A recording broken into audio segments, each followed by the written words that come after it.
ហេតុអ្វីបានជាកាំជ្រួយវង OM70 ត្រូវបានគេចាត់ទុកថាជាព្យុះគ្រាប់រ៉ុកែតដ៏គួរឲ្យខ្លាចមួយនៅលើសមរភូមិ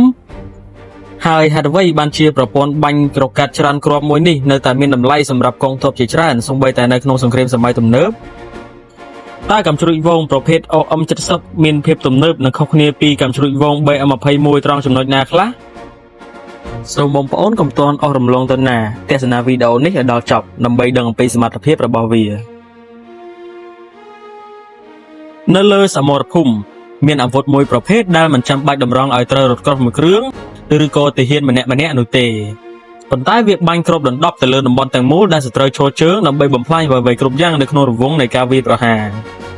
នៅពេលដែលវាចាប់ផ្ដើមបាញ់សម្លេងរ៉ុកែតរាប់សិបគ្រាប់នឹងហោះពេញលើមេឃហើយប៉ុន្មានវិនាទីបន្ទាប់ផ្ទៃដីទាំងមូលនឹងក្លាយទៅជាសមុទ្រភ្លើងនោះគឺជារឿងរ៉ាវរបស់ OM70 Multiple Rocket Launcher OM70 គឺជាប្រព័ន្ធកាំជ្រួយវងដែលត្រូវបានផលិតឡើងដោយប្រទេសឆេកូស្លូវ៉ាគីនៅក្នុងអំឡុងសម័យសង្គ្រាមត្រជាក់វាត្រូវបានរចនាឡើងដោយយកគំរូតាមកាំជ្រួយវង40កាណុងដ៏ល្បីរបស់សហភាពសូវៀតគឺ BM21 ក្រាតប៉ុន្តែ OM70 ត្រូវបានធ្វើកំណែទម្រង់ឲ្យមានសមត្ថភាពខ្លាំងជាងមុនមានប្រព័ន្ធផ្ទុកគ្រាប់បន្ថែមនិងមានបច្ចេកវិទ្យាបញ្ចូលគ្រាប់ដោយស្វ័យប្រវត្តិដែលធ្វើឲ្យវាមានភាពងាយស្រួលក្នុងការបាញ់ជាបន្តបន្ទាប់និងអាចចំណាយពេលខ្លីជាងក្នុងការផ្ទុកគ្រាប់ឡើងវិញ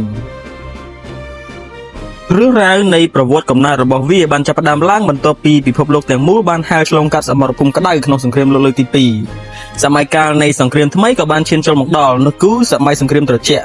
ដែលជាការប្រកួតប្រជែងគ្នាយ៉ាងខ្លាំងទៅលើគ្រប់វិស័យរវាងសហភាពសូវៀតនិងសហរដ្ឋអាមេរិកនៅពេលនោះប្រទេសដែលនៅក្នុងប្លុកកុម្មុយនីសត្រូវការអាវុធធុនធ្ងន់ដែលអាចបាញ់គ្រប់គ្រងកងទ័ពបានលឿននិងមានអានុភាពបំផ្លិចបំផ្លាញខ្លាំងដូច្នេះហើយនៅឆ្នាំ1963 BM21 ក្រាតរបស់សហភាពសូវៀតដែលជាប្រព័ន្ធកាំជ្រួយវង40កាណុងដែលទំនើបបំផុតក្នុងចំនួននោះបានលេចចេញជារូបរាងឡើងវាមានអានុភាពខ្លាំងជាមួយនឹងល្បឿនបាញ់ដ៏លឿនត្រឹមតែ20វិនាទីគ្រាប់ទាំង40នឹងហោះចេញអស់ពីបំពង់បន្ថែមជាមួយនឹងសម្លេងបាញ់លឺសន្ធប់ដូចជាសម្លេងខ្លាក្រហឹមវាបានធ្វើឲ្យសត្រូវជាច្រើនមានភាពភ័យខ្លាចដោយមើលឃើញពីអានុភាពដ៏អស្ចារ្យរបស់វានៅក្នុងសមរភូមិប្រទេសឆេកូស្លូវ៉ាគីចង់អភិវឌ្ឍវាឲ្យកាន់តែទំនើបដូច្នេះហើយនៅក្នុងអំឡុងទសវត្សរ៍ឆ្នាំ1970កាំជ្រួយវងទំនើបស៊េរីថ្មីប្រភេទ OM70 បានបញ្ចេញរូបរាងជាផ្លូវការនៅលើឆាកអន្តរជាតិ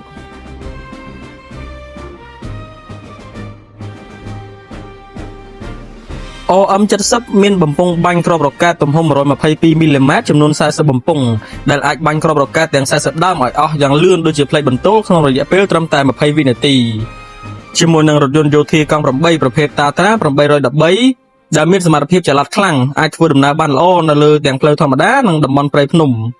វាបានបំពាក់ម៉ាស៊ីនម៉ាស៊ូតទំហំ12ស៊ីឡាំងប្រភេទ T903-3 ដែលមានកម្លាំងសេះសរុប250 HP ដែលនាំឲ្យវាអាចបើកបរបានល្បឿន85គីឡូម៉ែត្រក្នុង1ម៉ោងជាល្បឿនអតិបរមារួមជាមួយធុងប្រេងឥន្ធនៈមួយពេញអាចនាំឲ្យវាបើកបរបានចម្ងាយ400គីឡូម៉ែត្ររថយន្តនេះមានប្រវែងបណ្ដោយ 8.8 ម៉ែត្រទទឹង 2.5 ម៉ែត្រនិងមានទម្ងន់33តោនជាទម្ងន់ទូខ្លួនទាំងមូលរួមបញ្ចូលទាំងកាណុងបាញ់ទាំង40ដើមហើយសម្រាប់ចំណុចដែលធ្វើឲ្យ OM70 ពិសេសនិងទំនើបជាងកាំជ្រួយវងប្រភេទ BM21 នោះគឺកន្លែងសម្រាប់ដាក់គ្រាប់បន្ថែមនិងប្រព័ន្ធបញ្ចូលគ្រាប់ដោយស្វ័យប្រវត្តិនៅខាងក្រោយនៃរថយន្តមានគ្រាប់រ៉ុកែតបំរុងចំនួន40ដើមទៀតដែលអាចបញ្ចូលគ្រាប់វិញបានយ៉ាងលឿនដោយប្រព័ន្ធបញ្ចូលគ្រាប់ស្វ័យប្រវត្តិមិនចាំបាច់លើកដាក់ម្ដងមួយគ្រាប់ដូចជា BM21 នោះទេនេះមានន័យថាបន្ទាប់ពីបាញ់អស់មួយកញ្ច្រែងវាអាចបាញ់កញ្ច្រែងទី2បានយ៉ាងលឿនជាង BM21 ក្រាតធម្មតាទ្វេដងបើនិយាយទៅ OM70 អាចផ្ទុកគ្រាប់ឡើងវិញបានត្រឹមតែរយៈពេលពី3ទៅ5នាទីតែប៉ុណ្ណោះចំណែកឯ BM21 វិញត្រូវការរយៈពេលបញ្ចូលគ្រាប់ចន្លោះពី20នាទីទៅ60នាទីអាស្រ័យទៅលើបច្ចេកទេសនិងបទពិសោធន៍របស់អ្នកបញ្ចូលគ្រាប់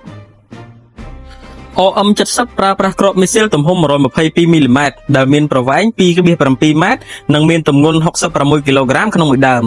ដែលជាគ្រាប់មានអានុភាពផ្ទុះខ្លាំងហើយមានច្រើនប្រភេទអាស្រ័យទៅលើគោលដៅដែលត្រូវវាយប្រហារគ្រាន់តែការបាញ់មួយលើកវាអាចវាយសន្ធប់តំបន់ធំទាំងមូលដោយការផ្ទុះយ៉ាងខ្លាំងហើយអាចកំទេចឧបករណ៍យោធាផ្សេងៗឲ្យម៉ត់ខ្លាចជាផេះក្នុងរយៈពេលត្រឹមតែប៉ុន្មានវិនាទីតែប៉ុណ្ណោះហើយចំពោះគ្រាប់ដែលពិសេសរបស់វាបំផុតនោះមាន5ប្រភេទគឺ1គឺ High Explosive Fragmentation ឬក៏ HE Frag នេះគឺជាគ្រាប់ស្តង់ដារដែលប្រើសម្រាប់បំផ្លាញកងទ័ពថ្មើរជើងរថយន្តយោធានិងទីតាំងការពារផ្សេងៗនៅពេលដែលផ្ទុះវានឹងបំបែកសម្បកដែកនៃទូខ្លួនរបស់វាឲ្យទៅជាបំណាច់រាប់ពាន់ ហើយហោះបាយសាយទៅគ្រប់ទិសដៅទាំងអស់ក្នុងរង្វង់នៃការវាយប្រហារជា30ទៅ50ម៉ែត្រក្នុងរង្វង់ដែលគ្រាប់ធ្លាក់នេះមានន័យថាគ្រាប់ទាំង40អាចបំផ្លាញតំបន់ទាំងមូលក្នុងរង្វង់ប្រហែលជា 30000 ម៉ែត្រការ៉េឬស្មើនឹង 3 ហិកតាដី 2. គឺ Incendiary Rocket វាគឺជាប្រភេទគ្រាប់ភ្លើងដែលផលិតឡើងមកពីសារធាតុផូស្វ័រពណ៌សនិងសារធាតុណាប៉ាមវាមានកម្ដៅក្តៅខ្លាំងបំផុតវាក្តៅជាងភ្លើងធម្មតាជាច្រើនដងវាត្រូវបានគេប្រើសម្រាប់បង្កជាអគ្គិភ័យនៅក្នុងតំបន់គោលដៅនិងដុតបំផ្លាញរាល់អ្វីៗដែលវាបាញ់ទៅដល់ 3. Smoke Rocket វាគឺជាប្រភេទគ្រាប់ដែកផ្សែងដែលអាចបង្កើតផ្សែងក្រាស់សម្រាប់បិទបាំងចលនាកងទ័ពនៅក្នុងបរិវេណធំយ៉ាងមានប្រសិទ្ធភាពខ្ពស់បំផុតគេប្រើប្រាស់វាភាគច្រើនទៅលើបេសកកម្មបំលាស់ទីរថយន្តរបស់កងទ័ពពីព្រោះថាគ្រាប់ប្រភេទនេះអាចបញ្ចេញផ្សែងយ៉ាងខ្មុលខ្មាញដើម្បីបិទបាំងក្បួនរថយន្តពីការស៊ើបការរបស់សត្រូវប៉ុន្តែវាមិនត្រឹមតែប្រើដើម្បីបិទបាំងប៉ុណ្ណោះទេវាក៏អាចប្រើប្រាស់ក្បាលគ្រាប់ដែលមានសារធាតុផ្សែងពុលបានផងដែរដើម្បីវាយប្រហារទៅកាន់តំបន់របស់សត្រូវកាន់កាប់ 4. Cluster Munition ឬដែលខ្មែរយើងស្គាល់ថាគ្រាប់បែកចង្កោមវាគឺជាប្រភេទក្បាលគ្រាប់ដែលសាហាវបំផុតហើយរបៀបដែលវាធ្វើការនោះគឺកាំជ្រួចបាញ់ចេញទៅភ្លាមវានឹងហោះទៅដល់រយៈកម្ពស់មួយសមល្មមវានឹងបំផ្ទុះខ្លួនវានៅលើអាកាសបន្ទាប់មកនឹងបាយសាច់គ្រាប់បែកតូចៗរាប់ពាន់គ្រាប់ដែលធ្លាក់មកក្រោមក្នុងរង្វង់ដីដ៏ធំមួយវាមានប្រសិទ្ធភាពវាប្រហារខ្លាំងបំផុតទៅលើលេនដ្ឋាន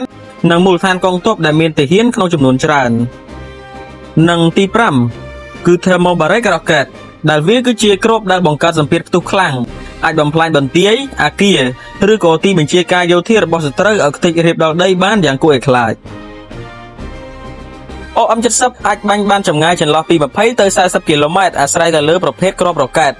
ហើយនៅក្នុងសម័យទំនើបនេះផងដែរវាអាចប្រើប្រាស់គ្រាប់ Extend Range ដែលអាចបាញ់បានចម្ងាយឆ្ងាយជាងនេះទៅទៀតចំណុចដែលគួរឲ្យខ្លាចបំផុតរបស់ OM70 មិនមែនដោយសារតែសុក្រិតភាពចំពោះគោលដៅនោះទេប៉ុន្តែដោយសារទំហំនៃការបំផ្លាញយ៉ាងធំសម្បើមព្រោះវាមិនមែនបាញ់ម្ដងតែមួយគ្រាប់នោះទេប៉ុន្តែបានរការរហូតដល់40គ្រាប់ក្នុងរយៈពេលត្រឹមតែ20វិនាទីហើយល្បឿនបាញ់ប៉ុណ្ណេះធ្វើឲ្យសត្រូវពិបាកក្នុងការវិចបង្វិចរត់គេចខ្លួនខ្លាំងណាស់នេះហើយជាមូលហេតុដែលប្រទេសកម្ពុជាយើងតែងតែប្រើប្រាស់ប្រព័ន្ធកាំជ្រួចវងដូចជា OM70 និង BM21 សម្រាប់បើកការវាយប្រហារធំៗបកទៅលើទីបញ្ជាការនិងមូលដ្ឋានឈរជើងរបស់សត្រូវវិញនោះការដែលកំណត់គោលដៅបានច្បាស់លាស់ដោយអ្នកឲ្យការអំពីទីតាំងរបស់សត្រូវឬដែលគេហៅថា coordinate អាចធ្វើឲ្យវាបំផ្លាញទីតាំងកំភ្លើងធំមូលដ្ឋានយោធា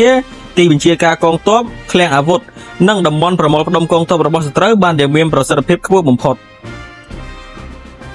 OM70 ត្រូវបានប្រើប្រាស់នៅក្នុងចំនួនប្រដាប់អាវុធជាច្រើនដូចជានៅតំបន់អឺរ៉ុបតំបន់មជ្ឈិមបូព៌ាតំបន់អាហ្វ្រិកនិងតំបន់អាស៊ីជាពិសេសសង្គ្រាមព្រំដែនរវាងកម្ពុជាសៀមផ្ទាល់តែម្ដងវាគឺជាអាវុធឈានមុខមួយក្នុងចំណោមអាវុធឈានមុខជាច្រើនរបស់កងទ័ពកម្ពុជាយើងហើយសម្រាប់ប្រទេសកម្ពុជាយើង OM70 គឺជាប្រព័ន្ធអាវុធធុនធ្ងន់មួយដែលមានសារៈសំខាន់មិនអាចខ្វះបានក្នុងចំនួនព្រំដែនពីព្រោះវាគឺជាផ្នែកនៃកម្លាំងគាំទ្រដែលនៅពីក្រោយខ្សែត្រៀមរបស់កងទ័ពថ្មើរជើងដោយសារតែវាមានអំណាចបាញ់គាំទ្រដ៏ខ្លាំងមហិមានិងអាចកំទេចតំបន់ធំៗបានវាស័ក្តិសមសម្រាប់ការការពារតំបន់ព្រំដែននិងការទប់ស្កាត់កម្លាំងរបស់សត្រូវជាពិសេសនៅក្នុងស្ថានភាពសង្គ្រាមការបាញ់ saturation fire ឬការបាញ់គ្របដណ្ដប់អាចធ្វើឲ្យសត្រូវពិបាកក្នុងការរៀបចំកម្លាំងតបតវិញកាំជ្រួចវង OM70 មិនត្រឹមតែចាញ់មុខក្នុងសង្គ្រាមរបស់ប្រទេសកម្ពុជាយើងនោះទេវាក៏មានវត្តមាននៅក្នុងសង្គ្រាមផ្សេងទៀតផងដែរដូចជាសង្គ្រាមនៅយូហ្គោស្លាវីសង្គ្រាមឈ្លានពានរបស់រុស្ស៊ីទៅលើអ៊ុយក្រែននិងចំនួនជាច្រើនទៀតនៅជុំវិញសកលលោកហើយបើយើងប្រៀបធៀប OM70 ជាមួយនឹងប្រព័ន្ធរ៉ុកែត launcher ទំនើបដូចជា HIMARS PHL-16 ឬក៏ BM-30 ស្មេករបស់ប្រទេសរុស្ស៊ីច្បាស់ណាស់ថា OM70 មិនមានប្រព័ន្ធក្បាលគ្រាប់បំពាក់ GPS ឬក៏ប្រព័ន្ធចាប់គោលដៅឆ្លាតវៃដោយប្រព័ន្ធផ្កាយរណប Smart Targeting ទំនើបដូចជាគេនោះទេប៉ុន្តែវាមានអ្វីមួយដែលនៅតែគួរឲ្យខ្លាចនោះគឺអំណាចនៃការបាញ់គ្រាប់ដណ្ដប់តំបន់ដ៏ធំជាមួយនឹងគ្រាប់ដែលមានតម្លៃថោកដោយគ្រាប់របស់វាមានតម្លៃត្រឹមតែចន្លោះពី$2ទៅ$4,000សហរដ្ឋអាមេរិកប៉ុណ្ណោះនៅក្នុងមួយដើមអាស្រ័យទៅលើក្បាលគ្រាប់ដែលបានបំពាក់ហើយបើយើងប្រៀបធៀបទៅកាន់អាវុធដែលបានរៀបរាប់ខាងលើគ្រាប់របស់ពួកវាមានតម្លៃចន្លោះពីជាង$10,000ទៅ$1.5 លានអាស្រ័យទៅលើប្រភេទក្បាលគ្រាប់និងចម្ងាយដែលអាចបាញ់ទៅដល់បាននិយាយឲ្យស្រួលយល់គ្រាប់របស់ OM70 មួយកញ្ច្រែងស្មើនឹងគ្រាប់របស់ប្រព័ន្ធបាញ់ស៊េរីទំនើបតែមួយគ្រាប់ប៉ុណ្ណោះ ពេលខ្លះនៅលើសមរភូមិការបាញ់ត្រឹមត្រូវមួយគ្រាប់ឲ្យចំគោលដៅមិនគ្រប់គ្រាន់នោះទេប៉ុន្តែការបាញ់គ្រាប់រ៉ុកែតរហូតដល់40គ្រាប់ក្នុងពេលតែមួយអាចផ្លាស់ប្ដូរស្ថានភាពសង្គ្រាមបានទាំងមូលដោយសរុបសេចក្តីមកវិញOM70 មិនមែនគ្រាន់តែជាប្រព័ន្ធបាញ់កាំជ្រួចវងធម្មតានោះទេប៉ុន្តែវាគឺជាម៉ាស៊ីនបង្កើតព្យុះភ្លើងដែលអាចបំផ្លាញតំបន់ធំមួយក្នុងរយៈពេលតែប៉ុន្មានវិនាទីជាង50ឆ្នាំហើយវានៅតែបន្តមានវត្តមាននៅលើសមរភូមិហើយវាបានបង្ហាញយើងឲ្យឃើញថានៅក្នុងសង្គ្រាមពេលខ្លះអាវុធដែលគួរឲ្យខ្លាចបំផុតមិនមែនជាអាវុធដែលឆ្លាតជាងគេនោះទេប៉ុន្តែគឺជាអាវុធដែលអាចបាញ់ភ្លើងនរកគ្របដណ្ដប់ទៅលើសមរភូមិទាំងមូល